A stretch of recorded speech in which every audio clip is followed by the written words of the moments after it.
the IRM really is the Open Government Partnerships accountability arm. And it's the main means that we have of tracking progress in participating countries, in terms of the implementation of their action plans. So it has two main objectives. It's to provide accountability, but also, just as important, to provide a kind of learning function for implementing partners. And the IRM has a kind of standard methodology which it applies across all of its members for assessing the completion of commitments and the results of those commitments. Now, just to mention that Scotland's a slightly special case because the IRM methodology is a little different for local members and for national members. Scotland is officially part of the local, the IRM local the OGP local programme, but structurally it's kind of more akin to a national member. So we've kind of adapted the methodology in Scotland to take account of that kind of reality. And also, I think just to mention for a little bit of context, which will be important in terms of the lessons, this is the first time that Scotland's implemented a 4-year action plan. So this is Scotland's 3rd action plan, and the previous action plans were either 1 or 2 years long.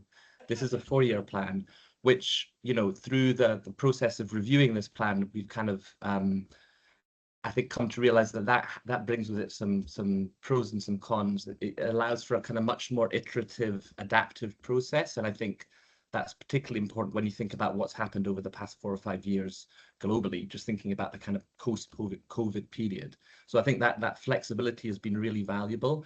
That does bring with it, though, also kind of the danger of, I suppose, drifting a little bit away from what the initial objectives of the commitment might have been.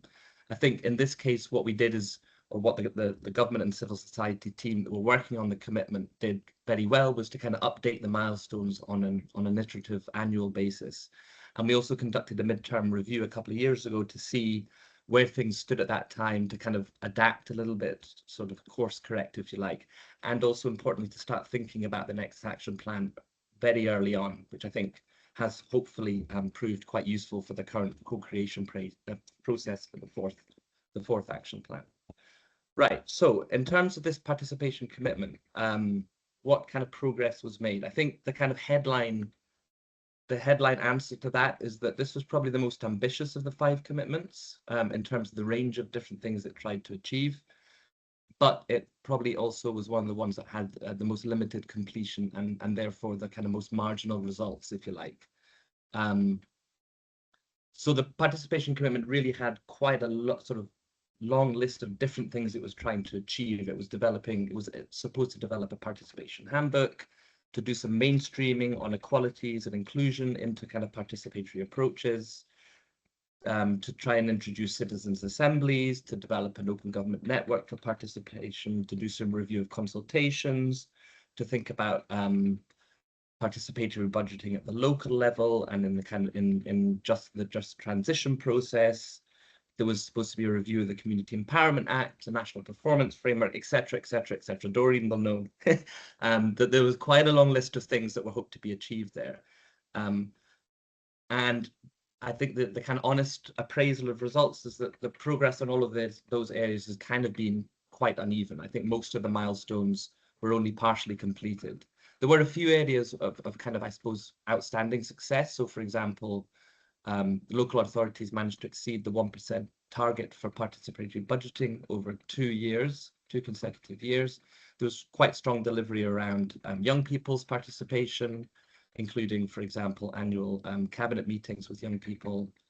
The participation handbook was published in 2024, and there's been quite a lot of updating of internal consultation guidance, and also some good progress around the just transition participatory budgeting, which engaged, I believe, more than 18,000 people over the course of the action plan. So I think those individual kind of pieces of work were quite successful.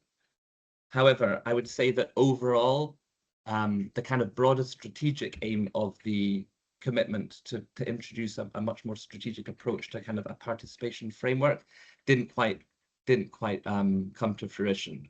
I think at the heart of all of this really was the recommendations which came out of the Institutionalizing Participatory and Deliberative Democracy report, the IPDD report. Sorry for the long terminology there.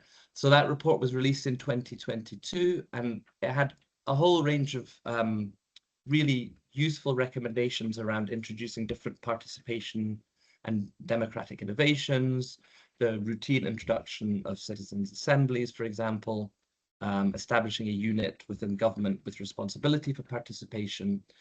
And while those recommendations were kind of accepted in principle, there wasn't any funding behind those. And so those commitments or those activities remained largely unimplemented. So, for example, citizens' assemblies were postponed ultimately due to budget constraints. The Participation Centre of Expertise was delayed sort of indefinitely. I think there's still, plans obviously to do that kind of work. The National Participatory Budgeting Strategic Group kind of was also put on pause.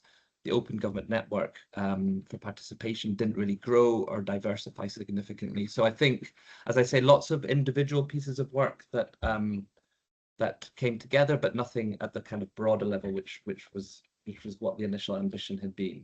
So I think one way to kind of think of this really is there was a kind of pivot, I suppose, and I'd be happy to discuss this if this is how others reflect on it, but a sort of pivot from a broader kind of participation framework to a more targeted procurement mechanism, which is ultimately what came out in terms of one of the key deliverables. So this dynamic purchasing system for participatory processes for the government to use, which kind of was delivered at the end of the action plan cycle. And that really represented a kind of narrowing of ambition. And I think, having talked to some civil society stakeholders as well, I think they appreciated having been consulted on the DPS, on the dynamic purchasing system, but they questioned whether it would really actually deliver the kind of quality participation in practice that's needed.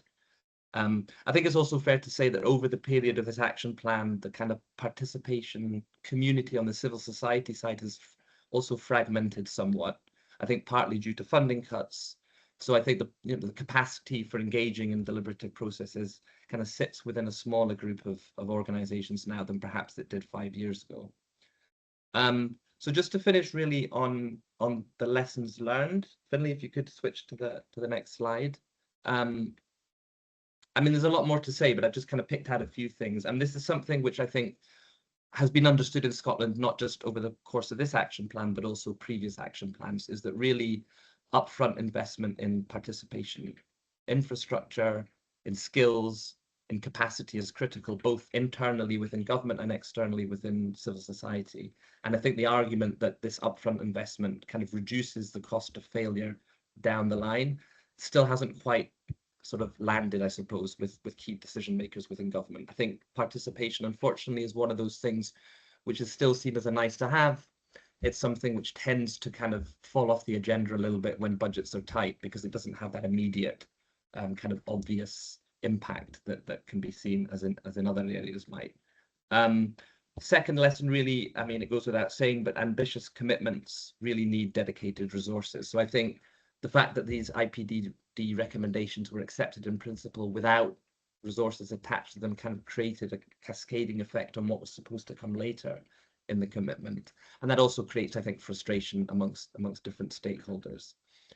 Another thing which I think is kind of clear from this commitment is that there needs to be, and not just this commitment, in fact, many of the commitments, and again, Scotland isn't an exception here, there needs to be a clear role for civil society in the implementation of these commitments. So not just in terms of like developing the action plan in terms of having an oversight role, but actually a clear offer to civil society in terms of how they can contribute to the commitment, and also how the commitment can contribute to the work that they're already doing themselves.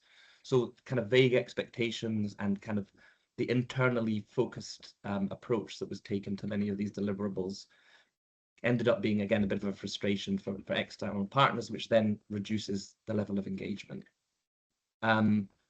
Finally, or just penultimately, being strategic about where participation can gain traction. Again, I think the idea here was to have so many different activities, but without really focusing on key kind of policy areas. I think that's something which, for example, if you look at the first commitment around fiscal transparency, there was some work around participation there. So it's thinking about how you can apply these open government principles and these principles around participation to very concrete, specific policy areas, rather than trying to have a kind of standalone participation agenda, I suppose, without the political backing. And something which I guess is very much relevant to the current day is the work the team's been trying to do to kind of shift the positioning of open government and participation specifically as an enabler of democratic resilience.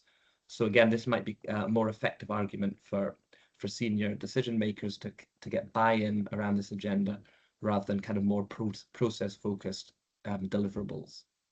So that's kind of my take. Again, a lot more to say, but yeah, I'll pass over now, I think, to Amy, I believe, for the government perspective. Hopefully she doesn't disagree too much with what I said. Hey, thanks, Andy. And yeah, I agree with what you've just said. I mean, as you can see, the first point I want to make is like the value of the IRM mechanism for us.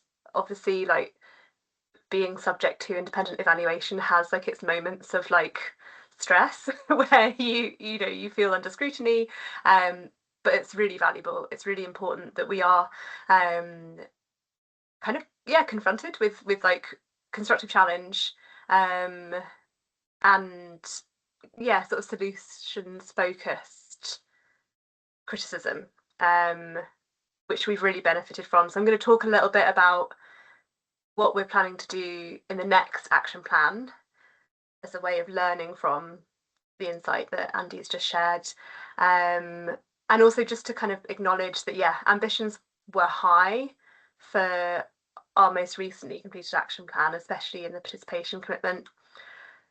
We've reflected that this does need to be balanced with a realistic and practical approach. So I think part of the challenge for us will be finding a way to maintain ambition and not kind of lower our horizons, I suppose, but give ourselves something that we can realistically work towards. I think there's like an accountability aspect there that's really important for us to publicly set ambitions that we feel we could realistically achieve. Sometimes it can be tempting to set an ambition that in an ideal world you would really, really like to see, but that given the context you're working in, you have no serious hopes of being able to sort of obtain that within the time frame that for example, of the action plan that you're working within. And I think we just want to make sure we're not kind of misleading anyone, I suppose, about what we think is possible, but within that not compromising on ambition and keeping a focus on like where we really need to go long term. So that's like, I think, a challenge for a lot of areas of work, especially something like open government where the horizon is huge, like, and there's a lot of possibility, and that can be very exciting. I think we definitely struggled with adapting to the new 4-year time frame that the most recently completed action plan represented. So just for context, for those of you who aren't aware, previously Scotland had I think it was 2 years for the action plan before, and we'd had much smaller timeframes that we'd been planning our work in accordance with. And I think the kind of mental shift that came with that 4-year plan was like a bit of a challenge for some areas to like plan milestones, to kind of think long term in a government context where a lot can change, and there can be curveballs, shall we say, that you need to be responsive to. So, for example, worsening financial circumstances throughout the duration of the previous action plan, and I think we need to be much more mindful of how that context affects civil society capacity and active buy-in, and that's something that we're trying to reflect on really seriously as we develop this next action plan. So, for example, the work that we're going to include in the action plan, at least kind of in the first instance, needs to meet feasibility criteria and demonstrate that practicalities have been considered, so that there is kind of some sort of realistic roadmap for achievement. We're taking quite an iterative approach to this action plan, which has been really useful for us. OGP have been really helpful on this front, sort of reassuring us that we can do that we don't have to have everything committed to up front before we go into the 4-year plan. We're trying to think about ways that we can best communicate that to people. So we are setting a vision and a strategic direction, and providing enough information at the start so that there's accountability built in, but also being able to be responsive and flexible, maybe having shorter term pieces of work, being able to react to new priorities. And we hope that that could be a working environment that is in line with civil society needs as well.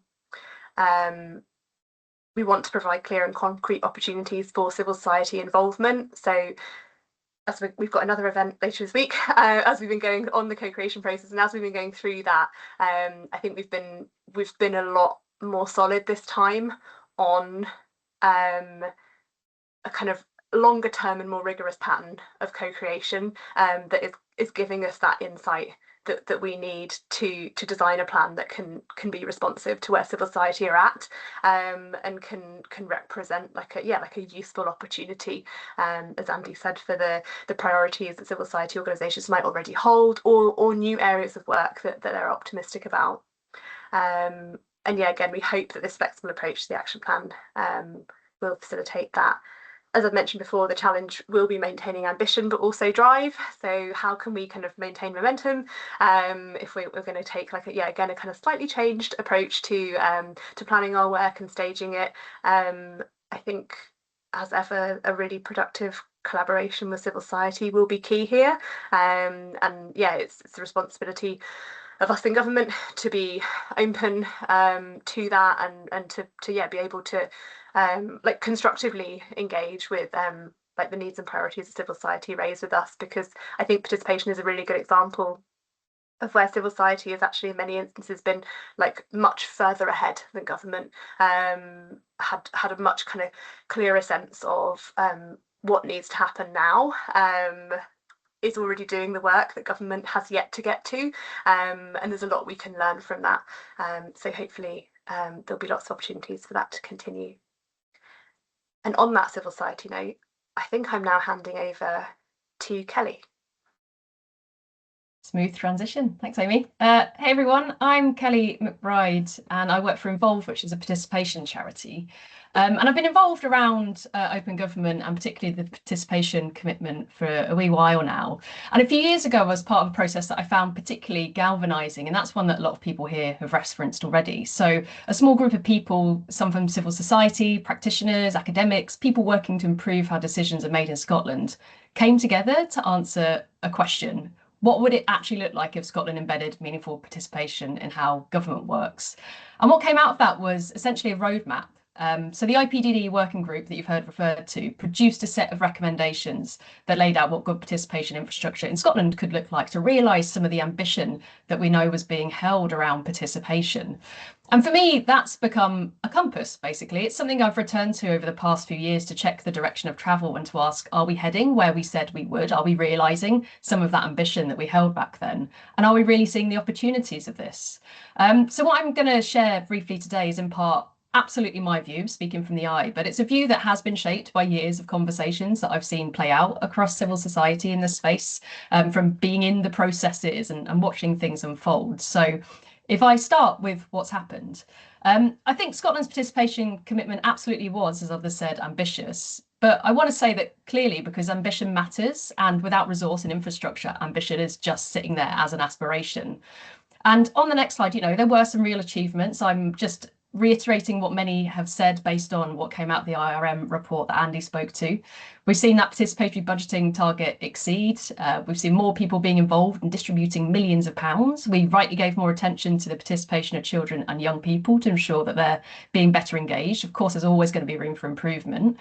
We've seen some of the participation guidance updated. We've seen reforms move forward, and we've seen things start within Scottish Government around supporting civil servants to develop their knowledge of participation and become champions in their own right. But that's a lot of work. There's a lot of good stuff that's been going on, and I really want to welcome how open the Open Government team themselves have been in trying to invite civil society, even if civil society has struggled to engage because of the conditions that we find ourselves within. And I think you really can't capture or reflect well in any government report something that I feel is really important, which is that civil society that cares deeply in Scotland. Keep showing up to support folks when times are hard and the systems built to support us are kind of shaking. And despite all of that, there's still been pockets of great practice and there's still been willingness. But the IRM, as Andy was talking about, that body that independently assess whether commitments were met, has found that overall progress was limited. And we can absolutely see that from the position that I'm sitting in.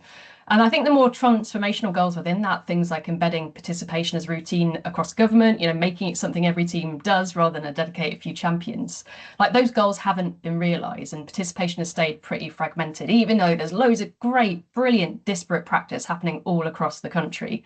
But within government, I think that's really been dependent because of this lack of supporting infrastructure on individual teams' passions and their knowledge on good participation rather than on the structure. So it's not something that's been structurally supported. And as you've already heard, when resources get tight, as they absolutely did, participation was pretty easy to put on the back burner. So we haven't seen that intentional investment in what that roadmap set out as something that needs to happen to ensure that we can keep doing participation well now and in the long term across Scotland, acknowledging that it's going to take a bit of time to build.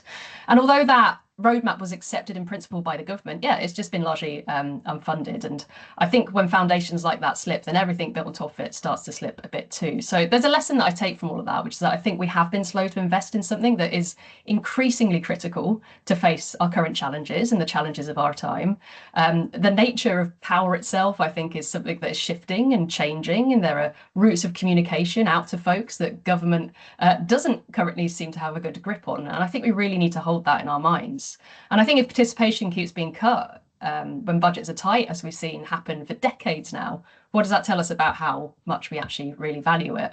And on to the next slide, and shifting gear a little, I really do think the stakes are high. They've always been high, but they're high in a different way at the moment.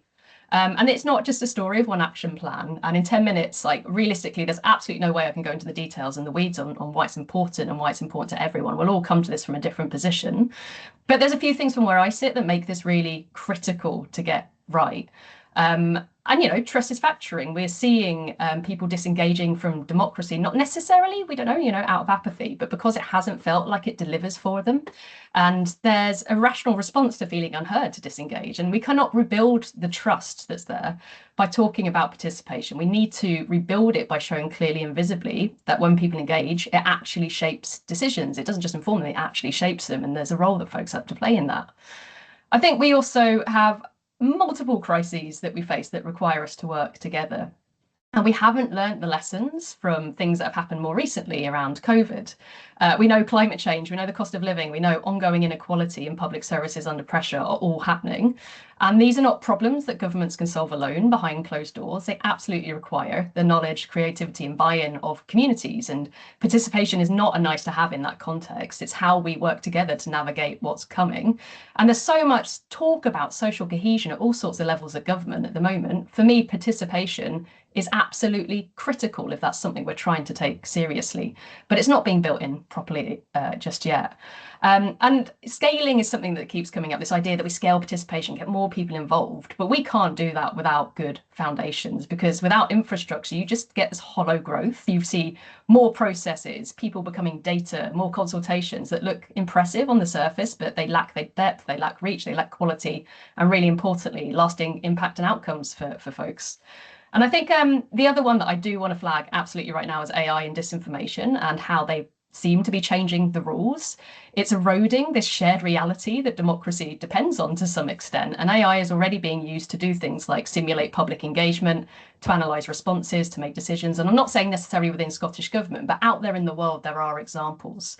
So we need to take a position on what that is for us and have some integrity in that.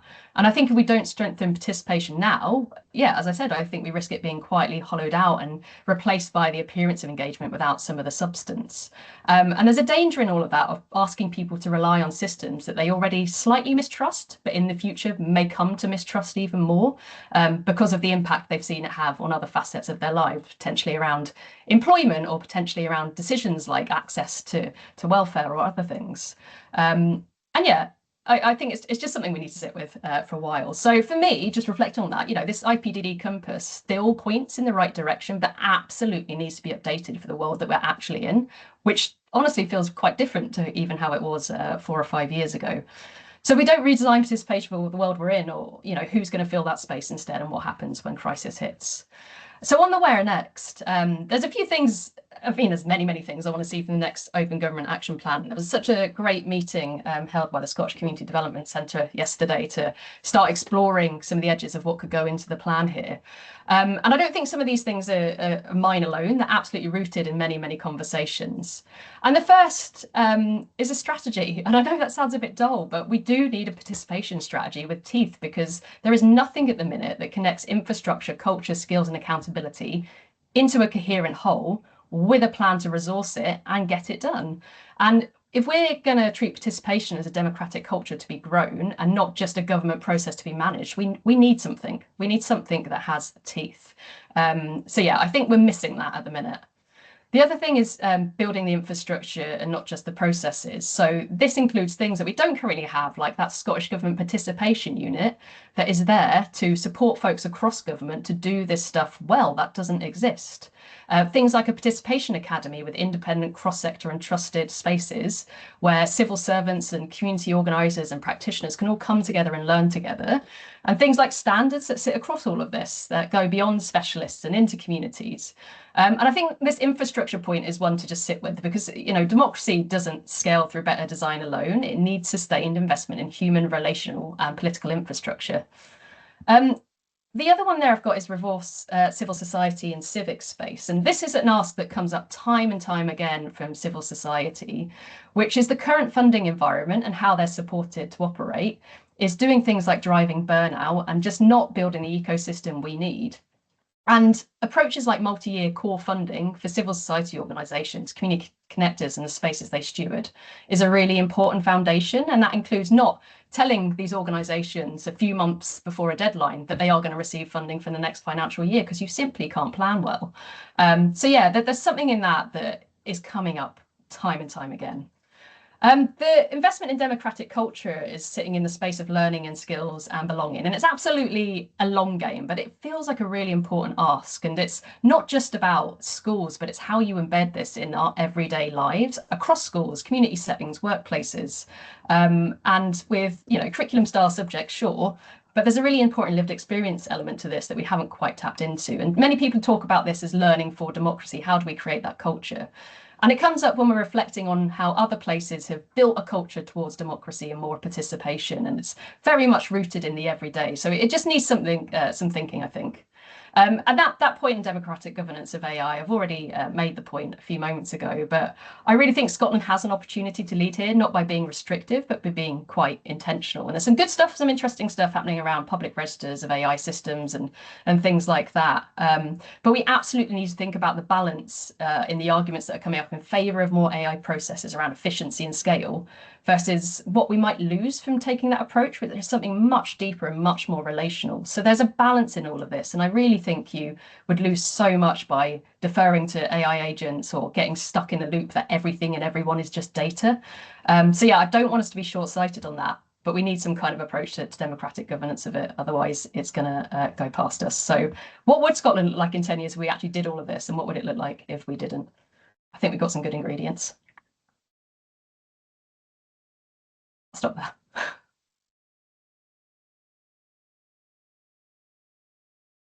Brilliant, thank you, everyone. Some great input and really understanding those different perspectives on coming from the same material, coming from our action plan from 2021 to 2025, and looking ahead at what comes next. So for everyone on the call, we have about 15 minutes to ask our panel questions about what they've just talked about. And so please do take a couple of minutes to think, type your questions in the chat, and Doreen Grove, who's on a call, Head of Open Government here in Scottish Government, will be looking through and picking some questions to ask our panel. So please have a think and pop your questions in the chat.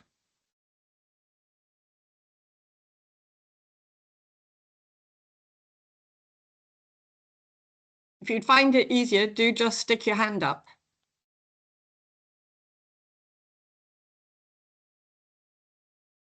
It's lovely to see so many well-kenned faces on here. Sally. Hello, and I realise I'm a bit of an interloper here from the Parliament. There's no such thing. This is open government. It is open government, and I'm very grateful for that. Something that we're really beginning to think about is our role within society and how we contribute to people having their voices heard. And we are not the only people that go out there and we say, your voice matters, here's how you can have it heard within the Scottish Parliament. And we only talk about the Scottish Parliament. And actually, that's just really limiting, and it should very much be your voice matters. And all of us who want to engage with the public are giving that consistency of messaging. So we're trying to reach out now and work much more in partnership. We've reached out to some schools in Inverness who are doing great work around pupil voice. So your messages are the same. Your voices and your experiences matter, and you can be involved in decision making. So I think there's something in there around all of us within the public sector who want to be engaging with the public, being better at working together instead of just, I'm doing this project with these people in this space. How do we get better at that? And tied to that as well is all the different opportunities there are across Scotland to have your voice heard and influence decision making. God, it was only about 3 or 4 years ago, it feels like, that the Scottish Parliament's website managed to curate all of the opportunities within the Scottish Parliament and put them into one cohesive place. But again, if you're a school or a community group wanting to talk with your participants about your voice matters, let's go and see where could our voice influence things on things that are important to us. There's no curation. And then the final point of what we're looking at as well is, I work in the Parliament, right? And I don't want to spend my time participating in consultations because I'm a very busy person, right? I've got a full-time job, I've got a family, I've got a home, I've got friends, I've got community. And yet we consistently think people are going to come along to make policy better. Policy doesn't change my life tomorrow. Policy might change my life for the better in a few years, and that's great. My head wants to be part of that. But my heart is saying, what's going to be better for me tomorrow? And until we really start to understand those motivators for people, that long-term investment in improvements isn't going to be the best motivation. People have to feel that they are getting something out of participating that is making a difference in their lives here and now. Otherwise, we're always working on people who have got disposables. And sorry, that was a lot of points. No, and I'm going to hand over to Kelly because I know she'll answer almost exactly the same way I would. But what I do want to say is Parliament was part of the IPDD work. And at that stage, we had COSLA involved as well. And the aim was exactly that, was to think about what is the route map for participation in Scotland. But I will hand over to Kelly to put it more articulately. Well, I'll try and respond to some of it. And I think that point about time, I mean, absolutely, people need to see like outcomes and they need to see impact from anything they've done. But there is a bit of a false premise, I think, in the idea that we're trying to get everyone to participate all of the time, and it's always about getting everyone around the table. Because one of the things that we're trying to improve at is like meeting people where they already are, around things that they already care about. And that motivator might not just be, you know, help us make policy. It might be rooted in this affects your street, your school, or this thing that you really care about. Let's ask a question about that and not even open the policy box and then find the links. So yeah, there's something really interesting in that communications point. And I really, really support what you were saying, Sally, about like people trying to sing from the same hymn sheet. But what I see from where I'm sitting, and I'm in civil society, so I'm not in government, I'm not in Parliament, I'm not in an institution, is, yeah, currently I would say like there isn't that joined up thinking and there isn't that joined up communication. People are being repeatedly asked to talk about the similar or the same things by different organisations and agencies without that coordinating point. And yeah, I mean, it genuinely remains surprising to me that Scottish Government doesn't even have some kind of coordinating point. And even people that spend all of their time working in participation are finding about things happening related to participation in another part of government that they didn't realise was going on. And yeah, I know that's a silo problem in a big organisation, but it just feels really important that we need to think about how to get that right. And that involves all other kinds of minds, you know, org design and change and service design and all those great folks coming and supporting us practitioners to get that right. I couldn't agree more.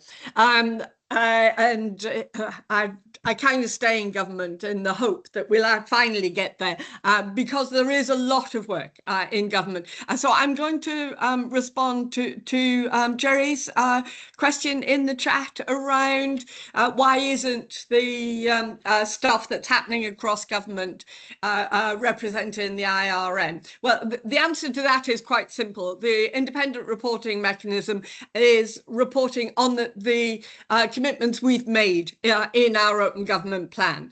There is all sorts of participation going on across government. It's variable. Some of it's fabulous quality, some of it isn't. And part of the coordination problem that Kelly's described is how you maintain standards, how you give people the comfort and the confidence to be able to do this well. And that really does require some sort of central training and support for colleagues so that that can work well. Amy. Thanks, Doreen. Yeah, I actually just wanted to come in response to Sally's point just earlier on that kind of tension, I suppose, between long-term immediate benefits. And I think it's a really important challenge for us in government. And I think an aspect of this for me speaks to what government can and can't do in this space, and instead maybe what government should be resourcing others to do. I am interested in the kind of the ways in which a national participation strategy could make that a lot clearer, and it might be a question of government providing resources for others to create opportunities where there are more immediate benefits. So, for example, like properly resourcing like a community space to offer participatory opportunities that also have like community building benefits, that like tomorrow is really, really valuable for someone to participate in and can also feed into longer term work and thinking. And I think, as Kelly quite rightly raised, the absence of a strategy has meant we haven't got this stuff mapped out. And I'm hoping that in the summer we're going to be able to start some work preparing to develop a strategy that will just get us kind of thinking about all these different spaces that government should be in or should be just supporting, and maybe we kind of step back a bit and we put our money where our mouth is, but we don't have to necessarily do it because we're not always the right people, and all of those discussions I think have yet to be properly had, so I'm optimistic that we'll be able to start having those soon. One of the things I would kind of add to that is that none of this is new. And Kathleen Glassick is somewhere on the call and is part of the work in Scotland looking at community empowerment and other forms of democratic resilience. So what we're really keen to do in the next plan is really pull some of that strength together, and making sure that we are properly linking through to civil society and having those voices coming in. The Democracy Matters work that's happened over recent years in Scotland had significant amounts of participation and engagement. So as I say, it isn't new, and there is quite a lot going on. What we don't have is that overarching idea and value demonstrating the benefit. And Sally, I kind of agree and kind of don't, because I think if you don't give people the opportunity to think that longer term, or if you make the assumption that they don't want to do that, that means you're excluding them.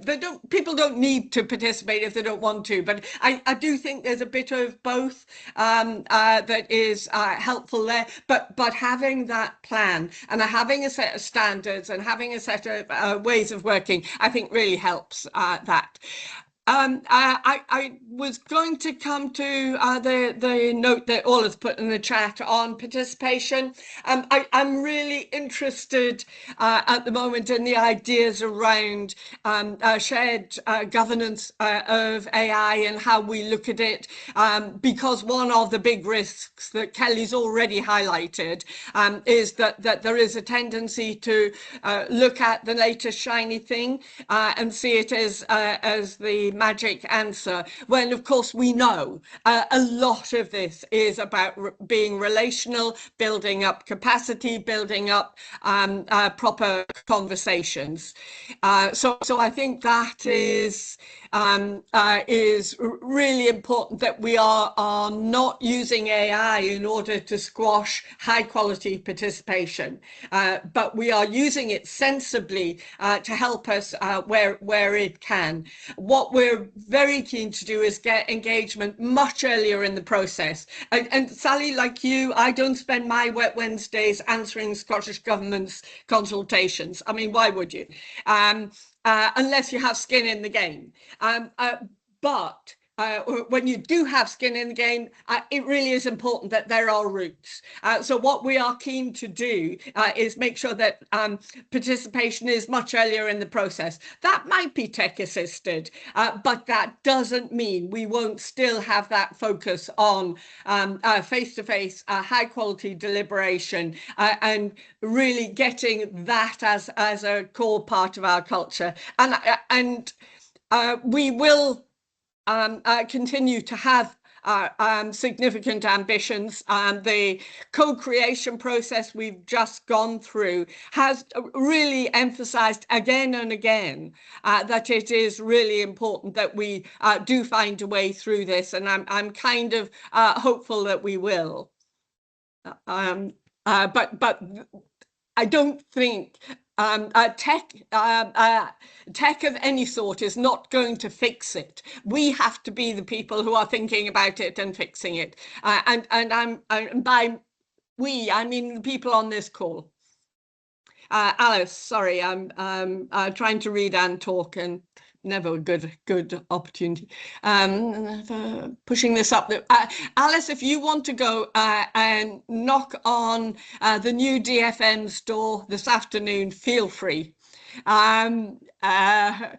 We would very much welcome. I mean, in a way, that is part of the problem.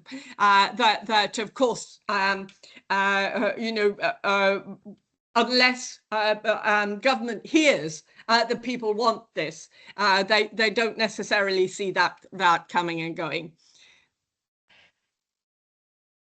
On that, taking that point forward, Doreen, I think thinking about Alice's point and also what Dermot you've put in the chat there, yeah, we still seem to be in the space of making the case, even though we are seeing like the reason and the case for why we need to do this, like, yeah, far outpace the examples that we're now able to kind of like take to government and say, hey, we're doing this and we're doing this thing really well, come and look at a thing. So it was great to have something like the Dunfermline Assembly as like a local example, just to bring people along to so they could see how it worked in practice. And there are so many examples of things happening in pockets of places that sometimes until people experience it and it's in front of their eyes, they sort of don't believe it.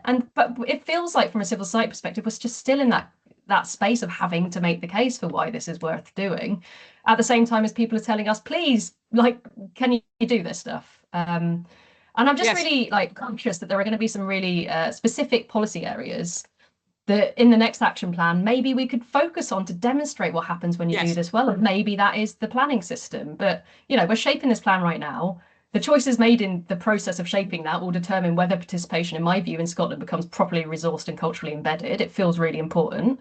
And whether it remains a well-meaning aspiration that just stalls when we have the next challenge that comes up that restricts budgets. But like the world's not waiting, trust is fracturing, like democracy, you know, it's not going so well. Crises are compounding. So for me, this is just like a really important route for civil society to try and get stuck into and like get involved in the Open Government Civil Society Network if we can, and help to build that case and show those examples. I couldn't agree more. And Dermot, please do get in touch and let's have a proper conversation as part of this open government work. Rebecca, lovely to see you. It's far too long. How are you? I'm good. I'm listening to this and filing it away into the extensive file I have of problems I wish I had, because as you know, we don't even have the open door into government really anymore in Northern Ireland. So I think, and so often here we really do hold up Scotland and Scottish government as an example of where this is much more embedded than other parts of the UK or even Ireland. So I'm interested in kind of how do we square the circle of kind of Scotland occupies, and actually one of the things that I'm noticing on this call is that just having a space to be critical is also kind of a sign of progress, right? Because if there wasn't openness, we wouldn't be talking about the absence of openness in the first place, which is the problem that we actually have in Northern Ireland. But yeah, I'm curious just kind of how and open government is about the pincer movement of civil society and reformers within government coming together. So I'm just wondering, with your understanding of where open government currently sits here, what should we do next? How do we mobilize civil society when government is so closed, and how do we open government when civil society is kind of done trying? So I'm probably going to answer that. It's probably safer for me to. I'm old, but it doesn't matter if they sack me. My answer would be fairly simple. The UK are trying to step up and be taking on the senior leadership of open government internationally. It is not a great look for Northern Ireland to be stepping out of it at the point at which your state is taking on international leadership. I would suggest you do a bit of a consideration of how that might help them see their route back in. Anyone else want to answer that? Go on, Kelly. I mean, I don't have an answer to all the problems of democracy in Northern Ireland for sure, but I think you know, on mobilising when government is essentially a closed door, I think there's some like honesty that sometimes not all doors are closed, and there might be one or two people within that system that are just willing to sit down and think about it. And I'm not saying that to you, Rebecca, because I know you absolutely have, like, you are doing that, you are doing the work.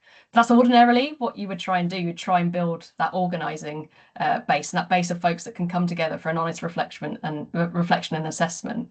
So I think, yeah, part of the answer is always going to be finding those pressure points and being strategic about where energy goes. But I know that has been tried, so I don't know what the answer is in that context. And that organising, you know, it happens outside of government. Of course it does in civil society. And there's something in like how we hold on to that space for imagination and creativity. So it's not just about policy and government all of the time. And where we get those examples of just like success in doing that at the smallest possible levels that are closest to where people are, that enable them to start seeing bit by bit how you could build a different kind of system and the part that you might have to play in the agency you could even have within that. And I think that talks to like what we do at the neighbourhood level, to be honest, whilst at the same time trying to do some of that work at a very, very different level of governments that's much more detached from people. But I think civil society is a bit knackered, right? Like it is a bit tired, you know, holding up the system that is really shaking at the minute. And I think we just have to really acknowledge that is the truth. But don't give up. Colm is doing a grand job on the UK network of reminding everyone. So, Amy, we're very nearly at a stopping point. Yeah, it was really just to come in on the question Alice had a bit ago around how we can push us up the political agenda. And I think I'd like to bring this sort of back to one of Andy's conclusions in the report around framing participation as part of a broader challenge of democratic resilience. And this came out really strongly yesterday in one of our co-creation workshops that Kelly's mentioned. I think it's a really, really compelling argument for why participation is needed for people who maybe aren't experienced or comfortable with this form of taking decisions, that this is maybe kind of outside of their wheelhouse, shall we say, in terms of how they've traditionally got things done. I think most people would agree that the context we're living in at the moment is one of fragmented trust, crises of information, and democracy feeling under threat. And if we can articulate the case for participation in that context, I think it can really, really help us get the attention of people who it might not have spoken to very clearly before. So I just wanted to kind of note, I think that Andy in his conclusions has pointed us in that direction, and we have a responsibility to do more on that front. I think that's really helpful. I'm very conscious that we have visitors that are from beyond, certainly Scottish Government, but also I think Scotland. We are coming towards the end. Are there any questions that remain unclear? Laura. Hello, everyone. Well, I am very curious about some initiatives related to AI that use AI tools or data-driven initiatives. I am a political scientist, currently completing my Master of Public Administration, but I'm also a social activist. So I've been promoting civic citizen oversight in public infrastructure projects around in some national level in Peru. So being here, it's like very interesting for me, listening all the insights, and I have that curiosity. Thank you, Laura. And Peru is doing some really interesting stuff. So one of the big advantages of open government is that sharing of learning.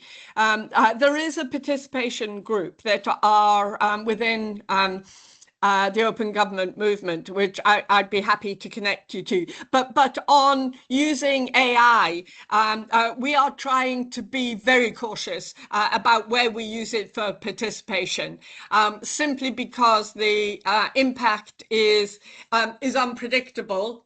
And the governance of we're kind of trying to get the who decides and how you make sure it's ethical sorted before we use it very much, and that's not to say we won't use it, but being really thoughtful. So one of the things we've done as part of our open government work is have a register of algorithms.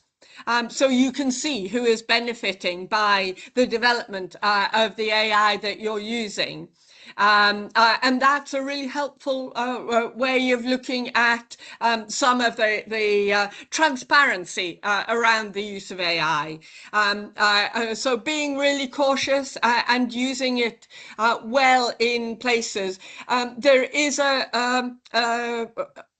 fantastic professor moving back to South America. He's Chile-based, Iñaki Goniki, who actually is doing some incredible work. And again, I'm happy to connect you to Iñaki, because you can really build up a picture from his work.